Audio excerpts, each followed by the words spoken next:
Exactly 13 years today we lost a very great man. The weather, I remember, was exactly the same. And after his death for many months, the weather in Accra remained overcast and cold. There was a certain cold, that swept over the land. And so today is almost exactly like the same day that the unfortunate tragedy overtook this country. So let me proceed on the established protocol, but acknowledge two important persons, Her Excellency our Vice President Jane Nana Opoku-Agyeman and the Right Honorable Speaker of Parliament, Honorable Alban Bagbin, and our party executives, Council of Elders, and all the many friends and family of Atta Mills who have gathered here today. We have gathered here once again on this sacred ground we call Asumdwe Park, under the gentle shade of remembrance to mark the 13th anniversary since the passing of a man whose life, leadership, and legacy continues to speak profoundly to the conscience of our nation from his grave. 13 long years may have passed, but for many of us, the pain of Professor John Evans Atta Mills' departure would always remain fresh. His sudden transition on July 24, 2012, left not only a deep vacuum in our political and national life, but also in the hearts of those who knew him well and worked with him and were touched by his quiet strength and unwavering humanity. This annual moment of reflection is not just a ceremonial act. It is a national duty and an occasion for us to pause and remember the values that guided the man we honor today, which were humility, integrity, discipline, and above all, peace. Professor Mills was a rare breed of leader. He stood tall not just in intellect, but also in his moral stature.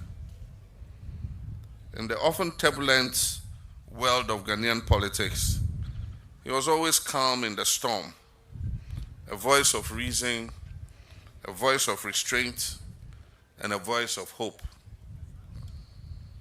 His was not the politics of insults or vengeance, but the politics of service, compassion, and reconciliation. Even in the face of provocation, he responded not with anger, but with grace. Even when confronted with betrayal or disappointment, he remained steadfast in upholding his principles. He never allowed power to change who he was. He remained until his last breath a servant of the people, a man of peace, a man of God, and a man of Ghana. As his vice president and one who worked very closely with him, I saw these values in action every day. I witnessed his concern for the most vulnerable in society, his tireless efforts to extend opportunity to every Ghanaian, regardless of background. He was not loud, he was not flamboyant. He believed that leadership should be lived and not performed. Professor Mills governed this country with a deep moral compass. He placed truth over expedience, and he puts people over politics. And he placed the country over self. These are the lessons that continue to resonate, particularly in these times when our politics can be very divisive and disconnected from the hopes of the ordinary Ghanaian. As we stand here at his resting place, we must ask ourselves, what does it mean to truly honor the memory of this great man? It is not enough for us to lay wreaths at his grave once a year. It is not enough for us to sing his praises in death. The most authentic tribute we can give Professor John Atta Mills is to carry forward the values that he held dear. Is to rekindle the spirit of humility and accountability. Rekindle the spirit of ethical leadership that he exemplified. He believed in justice, not just as a legal principle, but as a way of life. He believed that peace was not the absence of conflict, but the presence of fairness and dignity. He believed that the power that was entrusted to leaders should be used to uplift the weak, protect the vulnerable, and give voice to the voiceless. In a world that is increasingly impatient, increasingly loud, and sometimes careless with truth, Professor Mills's life reminds us of the power of stillness, strength in gentleness, and in the enduring force of quiet conviction. Today, our country faces many challenges. We inherited an economy in deep distress. We face social divisions that threaten our cohesion and a growing weariness among our people. But if there's one lesson we draw from the life of President Mills, it is that no challenge is insurmountable. When we lead with integrity, when we listen with empathy, and when we govern with principle. It is that lesson that I strive to follow in the reset agenda that we have adopted. So let me say for emphasis that our reset agenda today rests on the foundation of the Better Ghana agenda that was laid by Professor J.E.A. Mills.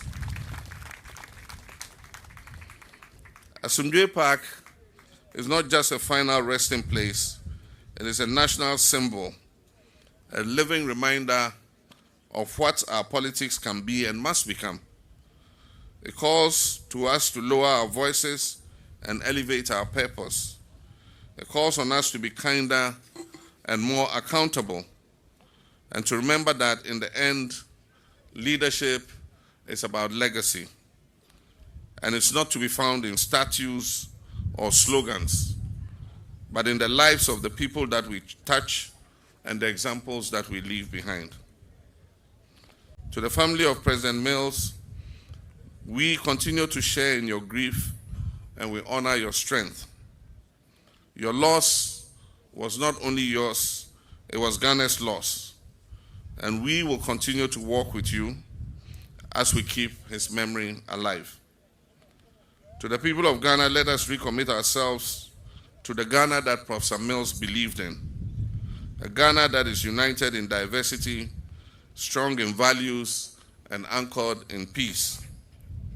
And to Professor Mills, our father, our leader, our teacher, I say, rest well. You may be gone from our sight, but you are never gone from our hearts.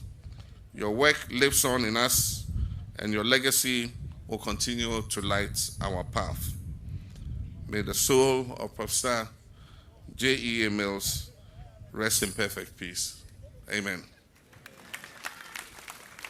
Before I sit, I think our auntie raised the issue of the Professor Mills Memorial Library. The Honorable Kofi Totobi Kwache has been involved with that library from the time it was built. And after we left office, it was handed over to the University of Cape Coast, I remember. After we left office, it fell into a state of disrepair. And we had held this discussion already. And I can tell you that Kofi Totobi and a small group are already working on bringing that memorial library back to the shape in which it should be. And we can be sure that we will let it achieve the objective for which it was set up. Thank you very much.